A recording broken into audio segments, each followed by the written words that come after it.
Okay, we're going to go through Roselia's scorecard. I'm going to pop it up here for you so you can follow along.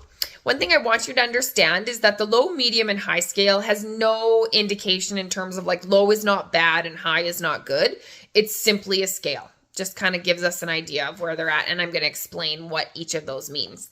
So for the first thing is human assertiveness. So what you're going to notice when I enter the testing area is what I'm looking for is how quickly does she approach me? Does she notice I'm there? Does she come running up? And honestly, she didn't really care that I was there. She wasn't overly human assertive. Eventually, she did come check me out and see me and say hi, but she was more curious in her surroundings.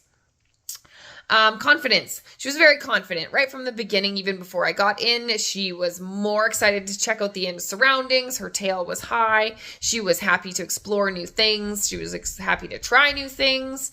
And confidence is something that we can continue to build in a dog. But yeah, she's already a really confident pup. Motivation level, workability. How much are they going to enjoy a training session? She scored a low here. That's not really what I've experienced with her. Anytime I've been doing hand feeding sessions with them and training sessions, she's the first one to the edge. She's the first one sitting. So I don't know if this one was necessarily an accurate recollection of her in the video. I think she was maybe more distracted by new surroundings. But generally my experience with her is that she does enjoy training and seeking out what I'm asking of her. In the test, she didn't necessarily want to engage in what I was suggesting. She was more curious in exploring on her own. So that's why there's a low there. Nerve strength, resiliency, how their ability to handle stress. What we're looking for is not necessarily whether a dog, how do they handle new situations? And so I gave her a high for nerve strength. Nothing stressed her out. She tried everything, and it kind of went hand in hand with her confidence here. Touch tolerance. So this is not how much they enjoy being touched, it's how tolerant they were. And so you see while I'm going through like the puppy handling massages, she was really compliant the whole time. She didn't necessarily like melt into the process and enjoy all of it, but she was very tolerant, which is what we're looking for. So when a dog goes to the groomers or the vet, we're not necessarily asking them to enjoy those experiences, but we are asking them to tolerate that. And that is something that we can build into a dog, and all dogs should continue to be building on that touch tolerance. And we do that by puppy handling and massage every single day. We're kind of squeezing those paw pads. We're touching their nose. We're rubbing inside their gums, because you're going to need to brush their teeth, and you're going to need to brush them, and you're going to need to, sometime you're going to have to get a sticker out of their paw. And so we need them to be tolerant to that kind of touch. Energy level, I gave her a medium, so which has pretty consistently across the board with this litter. What we notice with a low energy dog during the testing process is they take a lot of time where they lay down, or you'll find they're sitting, and they're just harder to kind of engage and get them through the activities.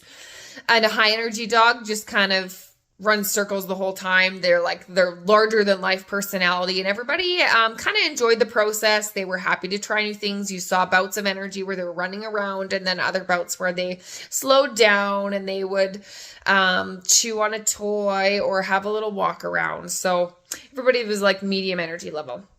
Sound sensitivity, I gave her a low. She really didn't notice at all. She didn't startle whatsoever when I did like the rattle shaker thing. She didn't even notice me. Sight sensitivity, when I like popped the tunnel up and it was supposed to kind of be like a Jack-in-the-Box surprise, she noticed, and then she recovered right away. So she kind of came and checked it out and moved on. Prey drive. So I give her a high. She loved playing fetch. She loved chasing that ball. She was happy to chase anything that moved, which is a lot of fun in a puppy. It's trickier to manage in a household with really young kids. And so I think she'll do well with kids that are probably a little bit older, just because sometimes that prey drive can be a little bit extra to manage with super young kids in the house, or at least something to be aware of. Toys in hand are really important when you're walking through the house. We have a couple dogs. Juno has a high prey drive, and she loves fetch to nobody, like to the ends of the earth. She would play fetch for hours, and we love it. It's one of our favorite traits of her.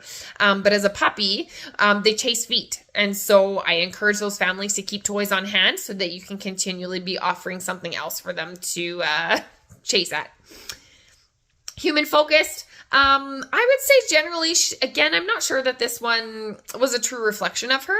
She is always the first at the side of the bed to see me and greet me. But on here, I think she was more distracted by other things, the new experience.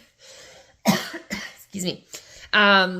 New exposures, new items to check out. And so she, based on her testing, I give her a low because she was more interested in other things than following me around. Which on the flip side, for a family that has like 2 working parents or a dog that's going to spend more time on their own, I think she would be totally fine. Tenderheartedness, she scored a highly. She was very worried about me. She came and checked on me. So these are the dogs that stay by your side when you're sick. They check on you, or they stay next to you while you're not feeling well, or you have a bad day. They know. They're just in tune with those kinds of things. Dog friendliness. I give her assertive. She, it's a stuffy dog, so I don't know if it's a true reflection of, but they seem to get along with all of the dogs in our house. And, I think she'll do really well in a house that already has a dog. She will get along well. Overall, I think she's going to be a great companion. I think she's going to be a great addition to a family, with older kids probably, or a retired couple, or a young married couple. I think she's going to be a lot of fun.